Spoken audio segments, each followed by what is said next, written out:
arrest of Zimmerman is coming, folks. The witnesses have spoken. Zimmerman has also spoken through secondhand testimony. None of the testimony is sufficient, and Zimmerman will soon be arrested. The Sanford Police Department let him go, and that created a huge legal mess. This SPD folly complicated things, so it had to be taken to a higher level, and that takes time. This is an embarrassment to the state of Florida, and it threatens the stand your ground law due to Zimmerman's improper commission of said law.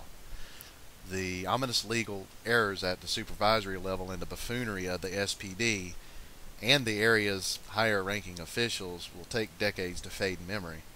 But the good news is that the coward Zimmerman will soon be extracted from his hiding place. This is why this is happening.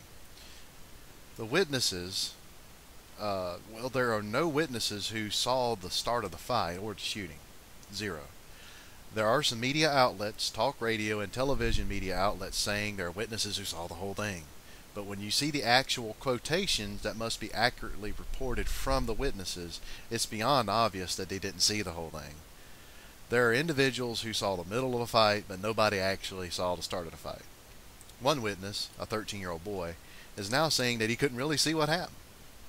The mother of the child is lamenting that the police gave him multiple choices of colors of clothes to choose from, something like that. But the kid says himself that he couldn't really see skin color because it's dark or anything, anything for that matter. It's my opinion that the testimony of the 13-year-old will be thrown out because he says he really couldn't see anything. And the multiple choice quiz given by the cops is just over the top. An adult male witness who didn't see the start of the fray or the shooting says that at one point in the fight he saw Trayvon on top of Zimmerman and thinks he heard Zimmerman hollering for help, but that simply doesn't give justification for use of deadly force here. Even if both witnesses observed Trayvon prevailing at one point, the whole fight wasn't observed. Remember, if Trayvon felt his life were in danger and he needed to incapacitate Zimmerman in order to get away from him to feel safe, he has the right to do so. Again, nobody saw the start of the fight. How was this man set free in the first place when there are no witnesses who saw the whole thing? Don't dwell over the term eyewitness, because it is obvious their eyes didn't see it all. Let's talk about Zimmerman. Zimmerman says he was walking back to his truck and looking for a better address, and he was approached from behind by Trayvon. Zimmerman says Trayvon asked him, "Do you have a problem?" Zimmerman says he responded no, but then says that Trayvon vocalized, "Well, you got a problem now," whereupon Trayvon punched him around the nose region, knocking him to the ground. Zimmerman says this happened as he was reaching for his cell phone, but these are only his words. Nobody backs up Zimmerman on this because nobody saw it. The kid is dead, so we can't get Trayvon's story. Okay, let's talk about the Sanford Police Department. The SPD says they didn't have sufficient evidence to hold Zimmerman. This is laughable. This is an embarrassment to the entire state of Florida. Clearly, there is not enough evidence to support Zimmerman's utilization of the stand your ground law. Just because Trayvon was allegedly winning the fight at one point doesn't demonstrate that Zimmerman's life was in danger. Zimmerman's great physical condition following the fray cast doubt that his life was in danger. He came springing out of that cop car, Zimmerman's wounds were not serious, and if they were serious, they would be getting statements from the hospital.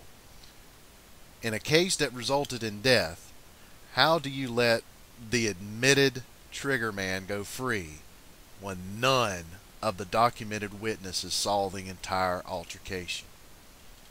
This stinks of late night cahoots here, people. Trayvon is dead and can't testify. What if he were fighting for his life? The last time I checked, the stand your ground law was also for Trayvon's use as well. If there's a witness who saw the whole thing, I'm not aware of it at this point. Alright, you're going to want me to prove it. Okay. Zimmerman cites the point of endangerment of his life is when his head was being slammed repeatedly on the sidewalk. It's unclear if it was repeatedly, though. I asked then, How does Trayvon grab his head and bash it into sidewalk repeatedly if his hair is very short, or if his hair was shaved?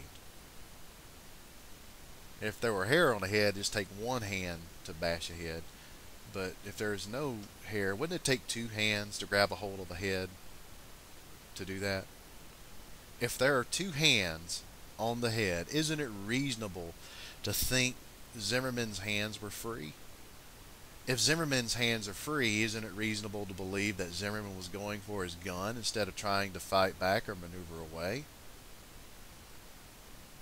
Why weren't Zimmerman's hands gouging eyes or swatting at Trayvon if Trayvon were the aggressor? Zimmerman's version of what happened doesn't make any sense. Even if Zimmerman were dazed by the initial punch, still he had the presence of mind to grab that gun and to fire it. Why didn't he roll out and get up and create space? Why did he grab his gun instead? At what point was his life in danger, really? Look at the injuries. If there are injuries, they're superficial. I don't see any obvious injuries. He's not in the hospital. I don't buy it. Zimmerman hangs himself with his own testimony. Remember, it's all hearsay.